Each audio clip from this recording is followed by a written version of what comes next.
Next performer number 8 from Divine Light Academy. Please welcome Gertrude Isabel Vicedo.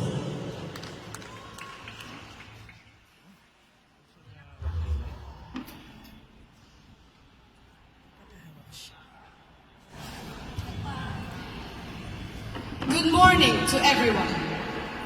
John Steinbeck, a famous author, once said, quote, "All war is a symptom of man's failure as a thinking animal." End quote. Our country faces hundreds of problems as we aim for greatness. One of the most controversial problems the Philippines is currently facing is the war on drugs, led by none other than our President, Rodrigo Duterte. During the presidential campaign, Duterte centered his propaganda on the eradication of crime and the illegal drug trade. Many of his constituents said he walked the talk and cleaned up Davao City. Thus, he made his name as the tough-talking Southern mayor. On more than one occasion in his campaign, Duterte stated that to greatly improve the peace and order situation in our country, he would only need 3 to 6 months to eradicate crime and the drug trade entirely. His approach on this is being criticized by so many people, not only by Filipinos, but also officials from other countries.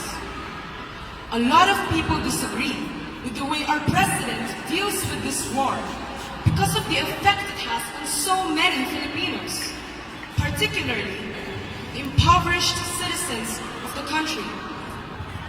The war on drugs has become a war against the poor, as only the penniless are being slain by government police without any due process or evidence, but only a simple accusation of being involved in illegal drugs, while the rich children of people in power have cases of their involvement in drugs being dismissed and ignored, when they are actually the ones who have proof of their involvement in this crime.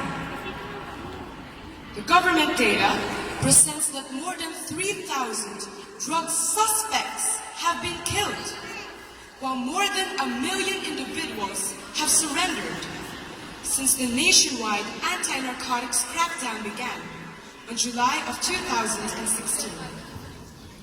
The Duterte administration denied there was a sudden wave of state-sponsored extrajudicial killings in the Philippines, despite the mounting deaths, which the United Nations is planning to look into. One can only ask how a wonderful idea of a drug-free Philippines became a massacre that led to thousands of guiltless lives spent. A war is fought and won with people united as one behind a single purpose: the betterment of this country. In our current situation, instead of looking out for each other and protecting the rights of one another, we accuse, blame, and murder others in the name of justice and righteousness. Countless of innocent lives have been lost in this fight against drugs, and very few families of the slain have been given the justice they deserve for their sons and daughters that are wrongfully taken away from them. Kian Lloyd de los Santos, a grade 11 student, is not the first minor killed in the name of President Rodrigo Duterte's war on drugs. He is just one among at least 54 people aged 18 years old and below to be killed in either police operations or vigilante-style killings in Duterte's first year in office. Malacanang called his death an isolated case. This response is not surprising, as Duterte himself referred to children killed in his drug war as collateral damage. Despite the rising number of extrajudicial killing victims, our government still has the audacity to believe that we are winning this war against drugs. With the poor and innocent people dying, and the rich and powerful guilty being let go for their crimes, how can we say that we have achieved victory in this fight? Not only is this a twisted thinking, but it is also completely immoral. Since when did the murder of those without power become equal to the greatness of our country? The issue of drugs may have been partially solved, but a war won with the price of so many lives lost is no victory at all. My fellow youth, we are the hope this country has for a better future. Many of our countrymen have given their support to this massacre of the poor, despite seeing the damage it has done to so many other Filipinos.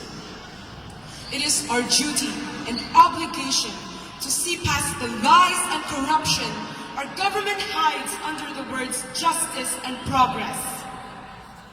We, as the future of this nation, are given the task to look out for our countrymen and stand up for their rights when they are unable to do so for themselves.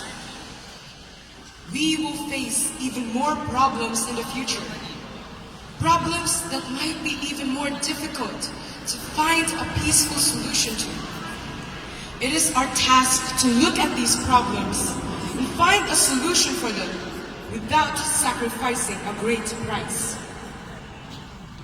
Our duty does not start when we have finally grown up or when we are already the ones in power. Our duty to our country begins now. As we become witnesses to the crimes against the nation's people, we become the hope they have left for saving them. Change is coming, and it has to come from somewhere. Let that change begin with us. Once again, good morning to everyone. Thank you very much. And of course, for a second runner-up for the oratorical contest. Sino ba sa tingin niyo ang nanalo? Second runner-up for the oratorical contest. Anong number? Yes, tama kayo dahil ang second runner-up natin ay walang iba kundi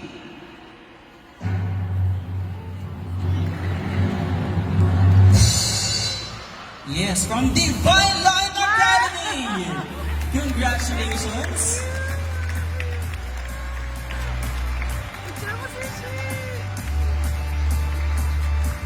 We have Gertrude Isabel Vicedo.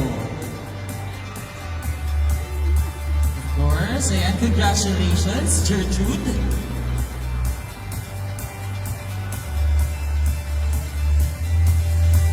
Please do not forget to claim your cash prize.